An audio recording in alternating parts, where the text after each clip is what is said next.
नमस्कार, आदाब, सत श्री अकाल। स्वागत है आप सभी का आपके अपने YouTube चैनल पर। कैसे हैं आप सब?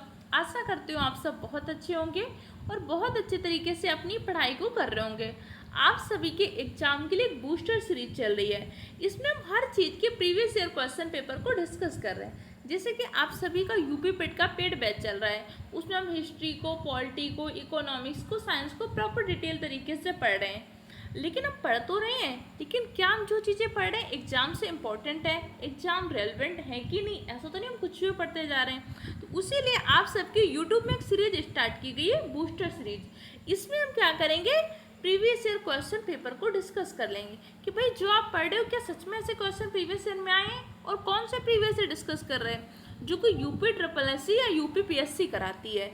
अगर आप यूपी पेट, लेखपाल, वीडियो, बीपीयू, लेखपाल, या फिर आप यूपी पुलिस कांस्टेबल या उत्तर प्रदेश की किसी भी भर्ती परीक्षा की तैयारी कर रहे हैं तो सीरीज आप सबके लिए बहुत ही हेल्पफुल रहेगी। आज हम मध्यकालीन भारत के इतिहास के इम्पोर्टेंट क्वेश्चन को डिस्कस करेंगे जो प्रीवियस ईयर क्वेश्चन पूछे गए हैं। इसी के साथ साथ उनसे जुड़े अन्य इन्फॉर्मेशन को भी हम डिस्कस करते रहेंगे। तो कॉपी पेन लेकर बैठिएगा, इंपॉर्टेंट पॉइंट के नोट्स जरूर बनाइएगा। इसकी पीडीएफ आपको टेलीग्राम चैनल पे मिलेगी, जिसकी लिंक मैंने डिस्क्रिप्शन बॉक्स में डाल दिया है। जैसे कि इससे पहले हमने प्राचीन भारत का इतिहास पढ़ा था। प्राचीन भारत के इतिहास में मैंने आपको बताया था उत्तर भारत में एक वंश हुआ था, वर्धन वंश। वर्धन वंश के प्रमुख शासक थे हर्षवर्धन। हर्षवर्धन के बाद कहीं ना कहीं उत्तर भारत में क्या हो गया, धीरे धीरे बिखराव प्रारंभ हो गया, क्योंकि हर्षवर्धन के बाद कोई भी इतना योग्य शासक नहीं हुआ जिसने पूरे भारत में एकछत्र रूप से शासन किया। फिर धीरे धीरे उत्तर भारत, दक्षिण भारत तो पहले से टूटने लगा था, छोटे छोटे हिस्सों में टूटने लगा। तो अब कहीं ना कहीं विदेशी आक्रांता भी भारत में आने लगे। इससे पहले भी हमने 4 विदेशी आक्रमणकारी पढ़े थे। इंडो ग्रीक आए थे, इसी के साथ साथ आपके सुंग आए थे, इसी के साथ साथ पहलो आए थे, पार्थियन आए थे। ये सब विदेशी आक्रमणकारी थे जिन्होंने भारत में आक्रमण किया था। लेकिन इन्होंने भारत में आक्रमण करके भारत में ही वंश की स्थापना कर दिया। जैसे कुषाणों के बारे में पढ़ते, कुषाण वंश की स्थापना कर दिया था। इंडो ग्रीक इन्होंने हिंद वंश की स्थापना कर दिया था। पहलो इन्होंने पार्थियन वंश की स्थापना कर दिया था। अब उसी प्रकार आपको मध्यकालीन भारत में भी क्या होगा, अब विदेशी आक्रमणकारी महमूद गजनवी का, मोहम्मद गौरी का, ऐसे आक्रमण आपको देखने को मिलेंगे। तो उसी से हमारा मध्यकालीन भारत का इतिहास प्रारंभ होता है। तो सबसे पहले मध्यकालीन भारत में आक्रमण किसने किया था? भैया महमूद गजनवी का आक्रमण होता है। महमूद गजनवी से पहले अगर पूछेगा पहला अरब आक्रमणकारी जिसने भारत में सफल आक्रमण किया था, मोहम्मद बिन कासिम। मोहम्मद बिन कासिम ने क्या किया था, भारत में आक्रमण किया था। भारत में कहाँ पे किया था? सिंध क्षेत्र में। उस टाइम पे सिंध क्षेत्र के राजा कौन थे? राजा दाहिर। सबसे पहले मोहम्मद बिन कासिम ने सिंध क्षेत्र के राजा दाहिर के ऊपर अपना सफल आक्रमण किया। और मोहम्मद बिन कासिम ने भारत में पहली बार जजिया कर लगाया था। जजिया क्या होता था? एक प्रकार का कर होता था जो कि गैर मुसलमानों से लिया जाता था। भारत में पहली बार जजिया लगाया था मोहम्मद बिन कासिम। मोहम्मद बिन कासिम के भारत आक्रमण की जानकारी किससे मिलती है? एक किताब है चचनामा। चचनामा में मोहम्मद बिन कासिम के भारत आक्रमण की जानकारी मिलती है। इसी के साथ साथ देखो मोहम्मद बिन कासिम ने आक्रमण किया, इसी के साथ साथ महमूद गजनवी भी आक्रमण करता है, लेकिन इन्होंने भारत में अपनी कोई सत्ता नहीं स्थापित कर दिया। ये भारत में आक्रमण किया, भारत से धन वगैरह लूट कर प्रॉपर अपनी जगह चले गए। लेकिन इसके बाद आक्रमण होता है 1192 में मोहम्मद गौरी का। मोहम्मद गौरी ने भी भारत में आक्रमण किया। गुजरात के पाटन क्षेत्र में इसका पहला सफल आक्रमण होता है। मोहम्मद गौरी ने भारत में कोई अपनी सत्ता नहीं स्थापित किया, लेकिन मोहम्मद गौरी का दामाद था कुतुबुद्दीन ऐबक, जो कि पहले मोहम्मद गौरी का गुलाम भी था। इसने भारत में एक वंश स्थापित कर दिया था, गुलाम वंश। तो हमें क्या पढ़ना है, जो हमारे भारत में हुआ था। तो मध्यकालीन भारत का मुख्य रूप से उदय होता है मोहम्मद गौरी के आक्रमण से। तो सबसे पहले मोहम्मद गौरी ने गुजरात के पाटन में आक्रमण किया था 1192 में। इसके बाद मोहम्मद गौरी ने अलग अलग युद्ध भी लड़े हैं। जैसे मोहम्मद गौरी ने 1191 में एक युद्ध लड़ा था। कौन सा युद्ध था? तराइन का प्रथम युद्ध। 1192 में एक युद्ध लड़ा था, तराइन का द्वितीय युद्ध।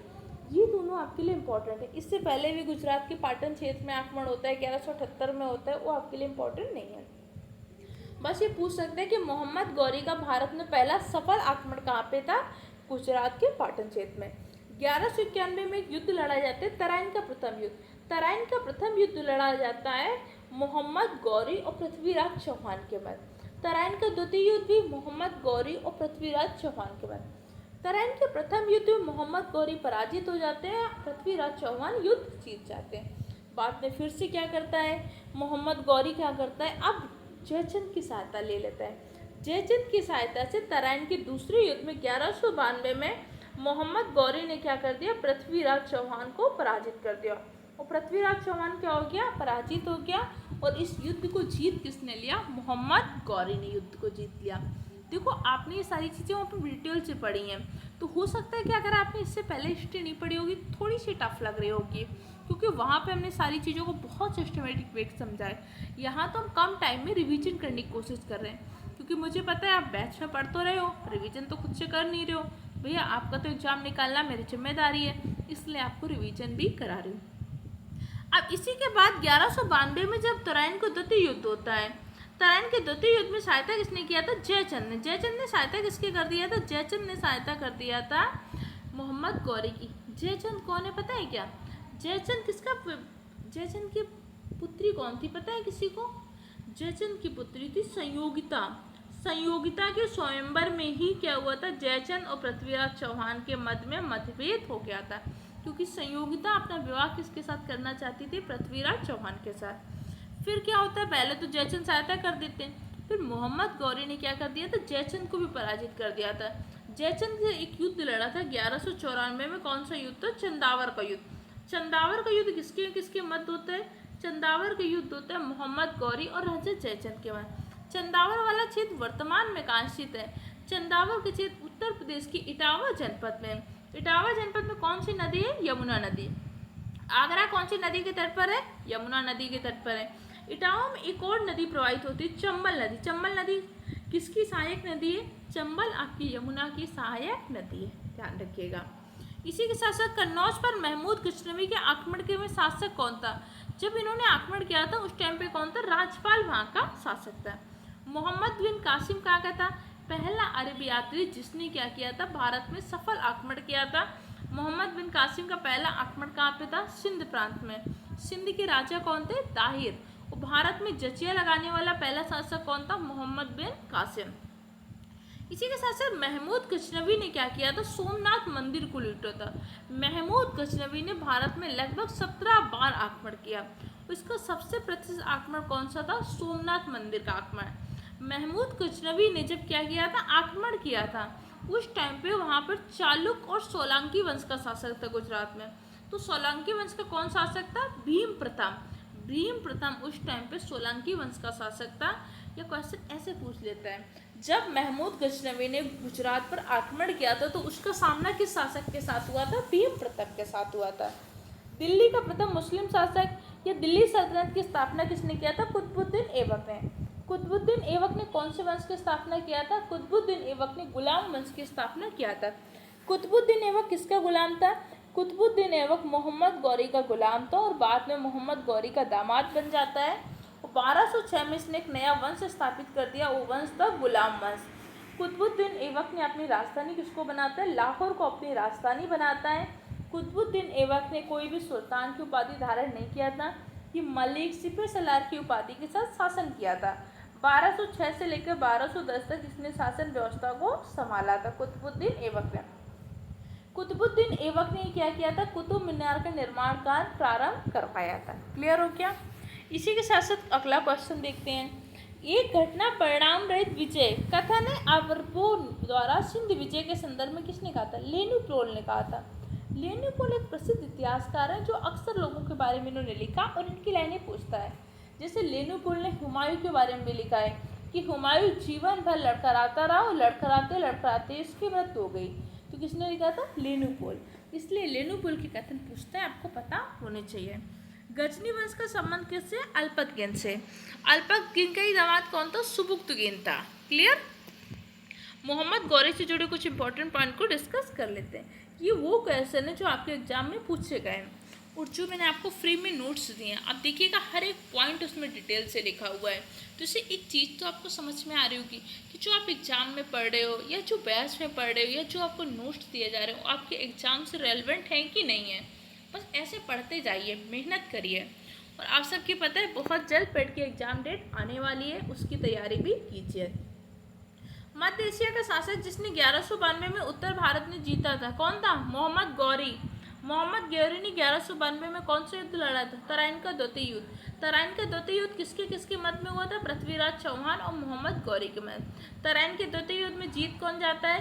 तराइन के द्वितीय युद्ध में जीत जाता है मोहम्मद गौरी और पृथ्वीराज चौहान हार जाते हैं। पृथ्वीराज चौहान जिसका संबंध है शाकंभरी चौहान वंश से। पृथ्वीराज चौहान को राय पिथौरागढ़ की उपाधि भी मिली थी। वह युद्ध जिससे भारत में मुस्लिम शक्ति की स्थापना हुई थी, तराइन का द्वितीय युद्ध। वह शासक जो पृथ्वीराज चौहान के नाम से जानते हैं, पृथ्वीराज तृतीय और अरुणराज तृतीय, ये दोनों क्या थे? चौहान वंश के प्रसिद्ध शासक थे। भारतीय गौरव का अंतिम सूर किसके लिए प्रयुक्त किया जाता है? पृथ्वीराज चौहान के लिए। मोहम्मद गौरी का दास जिसने बंगाल और बिहार पर विजय प्राप्त किया था, बख्तियार खिलजी। बख्तियार खिलजी क्या था? मोहम्मद गौरी का सेनापति था। और जब भारत में कुतुबुद्दीन ऐबक ने गुलाम वंश की स्थापना कर दी है तो कुतुबुद्दीन ऐबक का भी सेनापति बन जाता है। यही बख्तियार खिलजी है जिसने क्या कराया था? नालंदा विश्वविद्यालय का विध्वंस कराया था।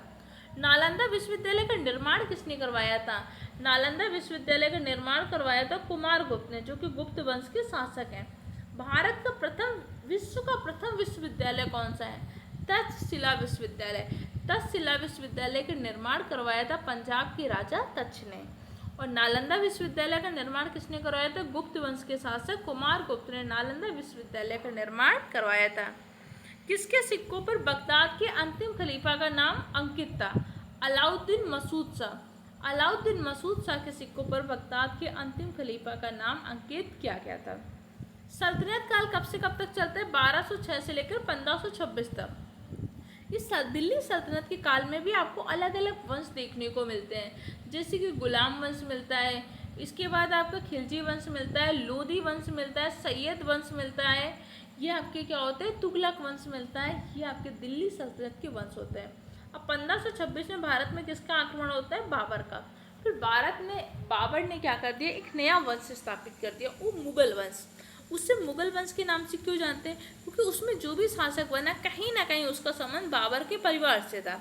इसे हम दिल्ली सल्तनत क्यों कहते हैं? कि उसमें अलग अलग है। जैसे कुतुबुद्दीन ऐबक आया तो कुतुबुद्दीन ऐबक के बाद क्या हुआ? एक अलग वंश आ गया।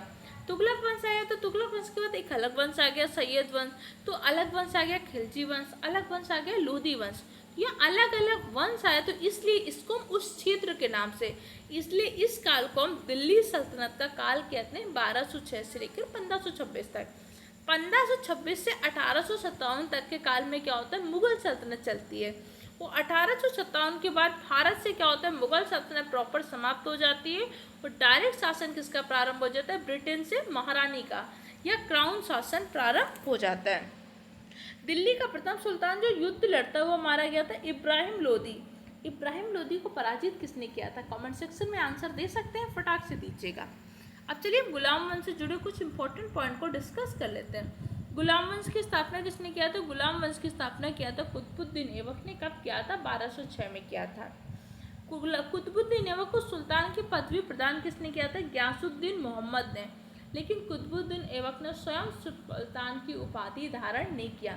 इसीलिए गुलाम वंश का संस्थापक तो कुतुबुद्दीन ऐबक को कहते हैं, लेकिन गुलाम वंश का वास्तविक संस्थापक किसको कहते हैं? गुलाम वंश का वास्तविक संस्थापक कहते हैं इल्तुतमिश को। इल्तुतमिश किसका दामाद था? इल्तुतमिश दामाद था आपके कुतुबुद्दीन ऐबक का। पहले दामाद बनने से पहले क्या था? गुलाम था। देख लो, गुलाम भी दामाद बन रहे। पावर की ज़रूरत होती। आज अगर आपके पास पैसा है, पावर है, तो सब आपके रिश्तेदार हैं। और पैसा पावर नहीं ना, तो आपके अपने भी आपसे मुंह मोड़ लेंगे, आपको अपने आप की पहचान नहीं पाएंगे। तो अपनी पहचान जरूर बना लीजिए, मेहनत करनी पड़ेगी। सिक्कों पर टकसाल लिखने की परंपरा भारत में किसने प्रारंभ किया था? सिक्कों पर उस सिक्के वहाँ के टकसाल का मतलब क्या होता है? जहाँ पर सिक्का डाला जाता है, जहाँ पे सिक्का डाला जा रहा है उस टकसाल का नाम उस सिक्के पर डाला जाए। ये परंपरा भारत में प्रारंभ किया था इल्तुतमिश ने। इल्तुतमिश को ही क्या कहते हैं, दिल्ली सल्तनत का गुलाम वंश का वास्तविक संस्थापक कहते हैं। इल्तुतमिश को दासों का दास कहते हैं। इल्तुतमिश ने ही क्या किया था, कुतुब मीनार के निर्माण कार्य को पूरा कराया था। कुतुब मीनार का निर्माण प्रारंभ तो करवा दिया था कुतुबुद्दीन ऐबक ने, लेकिन इसके निर्माण को पूरा किसने करवाया था, इल्तुतमिश ने करवाया था। मंगोल आक्रमणकारी चंगेज खां किसके काल में भारत की उत्तर पश्चिम सीमा पर आया था, इल्तुतमिश के टाइम पर मंगोल आक्रमणकारी ने भारत की उत्तर पश्चिम सीमा पर आक्रमण किया था। यह कई बार पूछ लेता है चंगेज खां का संबंध किससे, चंगेज खां का संबंध है आपके मंगोलों से। भारतीय इक्ता व्यवस्था को प्रारंभ किसने किया था, इक्ता व्यवस्था को प्रारंभ किया था इल्तुतमिश ने। इक्ता व्यवस्था के अंतर्गत क्या कर रहा था, भूमि के मतलब वेतन के बदले भूमि देने की व्यवस्था को ही क्या कहते थे, इक्ता व्यवस्था कहते थे। इसी के साथ साथ चालीसा दल का गठन किसने किया था, तुर्कान चाहेलगानी या चालीसा दल का गठन किया था इल्तुतमिश ने। बाद में चालीसा दल को भंग कौन करता है, बलबन। बलबन ने चालीसा दल को क्या कर दिया था, भंग कर दिया था। बलबन के राजत्व का सिद्धांत, सबसे पहली बार राजत्व का सिद्धांत किसने दिया था, बलबन ने दिया था। बलबन स्वयं को जिले इलाई अर्थात ईश्वर की परछाई कहता था। बाद में बलबन के राजस्व सिद्धांत को पुनः स्थापित किया था अलाउद्दीन खिलजी ने। जब खिलजी वंश में अगला शासक बनता है अलाउद्दीन खिलजी। अलाउद्दीन खिलजी ने अपने ही चाचा जलालुद्दीन फिरोज खिलजी की हत्या करके स्वयं शासक बना था। तो अलाउद्दीन खिलजी ने पुनः राजत्व का सिद्धांत देता है। पहली बार राजत्व का सिद्धांत किसने दिया था, बलबन ने दिया था। बलबन ने ही क्या किया था, सिजदा और पैबोस प्रथा को प्रारंभ किया था। बलबन ने ही क्या किया था, तुर्कान ए चहलगानी पद को समाप्त कर दिया था। तुर्कान ए चहलगानी क्या होता है, 40 सरदारों को समूह होता है। बलबन का संबंध किससे, बलबन का संबंध है आपके गुलाम वंश से।